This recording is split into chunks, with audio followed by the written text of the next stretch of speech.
দুধে পানি মেশায় না পানিতে দুধ মেশায়? এটা বোঝাই যায় না।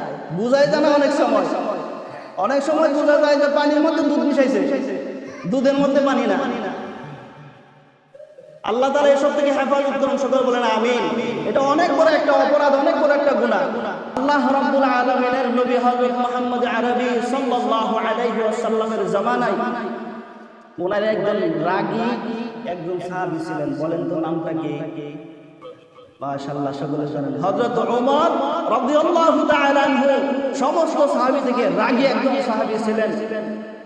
হযরত আবু বকর সিদ্দিক রাদিয়াল্লাহু তাআলা আনহু দুনিয়া থেকে বিদায় নেওয়ার পর খেলাফতের দায়িত্ব কে পেলেন? হযরত ওমর রাদিয়াল্লাহু তাআলা আনহু।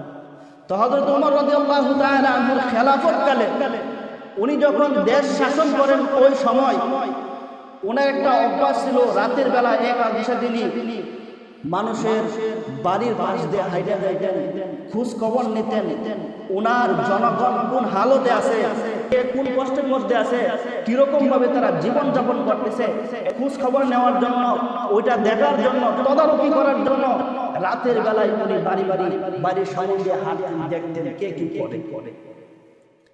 ঘটনাক্রমে একদিন উনি বের হলেন, একদিক থেকে আওয়াজ আসতেছে, মা মেয়ে দুইজন আলাপ করতেছে।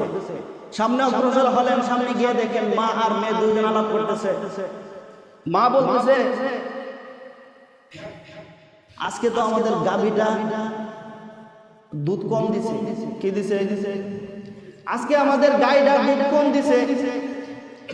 মেয়েরে বলতেছে, মা তাহলে এক কাজ করো, আজকে তো 2 কেজি দুধ হওয়ার কথা বা 5 কেজি দুধ হওয়ার কথা, এর থেকে কিছু কম আছে, আবার রুজি নাও আছে, বাজারে নিয়েও বেচতে হয়, তা হাফ কেজি দুধ কম, এক কাজ করো হাফ কেজি পানি মিশাই নাও। কে বলতেছে?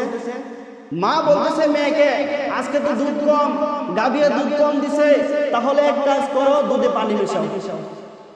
মেয়ে বলতেছে, আম্মা তুমি যে কথা বললা, আমিরুল মুমিনিন হযরত ওমর রাদিয়াল্লাহু তাআলা আনহু শাসনামল এটা, উনি তো আইন করে দিবেন দুধের মধ্যে পানি মেশানো যাবে না। কি আইন করছেন? দুধের মধ্যে পানি মেশানো যাবে না। আজকাল প্রায় দেখা যাইতেছে যারা দুধের ব্যবসা করে তার মধ্যে বেশিরভাগ মানুষই দুধে পানি মেশায়। দুধে পানি মেশায় না পানিতে দুধ মেশায়? এটা বোঝাই যায় না। অনেক সময় বোঝা যায় যে পানির মধ্যে দুধ মিশাইছে, দুধের মধ্যে পানি না। আল্লাহ তাআলা এসব থেকে হেফাজত করুন, সকলে বলেন আমিন। এটা অনেক বড় একটা অপরাধ, অনেক বড় একটা গুনাহ। হযরত ওমর রাদিয়াল্লাহু তাআলা আনহুর কথা বলার পর মেয়ে যখন বলল, আম্মা দুধের মধ্যে পানি মেশাইবা, এটা তো আমিরুল মুমিনিন হযরত ওমর রাদিয়াল্লাহু তাআলা আনহু নিষেধ, তুমি যে পানি মেশাইবা উনি যদি জানেন। তখন মা বলতেছে, মারে ওমর রাদিয়াল্লাহু তাআলা তো রাতের বেলা এখন তো ঘুমাইতেছে, এখন তুমি দেখতেছেন না, তুমি পানি মেশাও। তখন তার মেয়ে বলতেছে, মা ওমর তো ঘুমায় আছেন, আমিরুল মুমিনিন হযরত ওমর রাদিয়াল্লাহু তাআলা আনহু এখন ঘুমায় আছেন, ওনার যে আমির আছে উনি তো দেখতেছেন। উনি কে? আল্লাহ।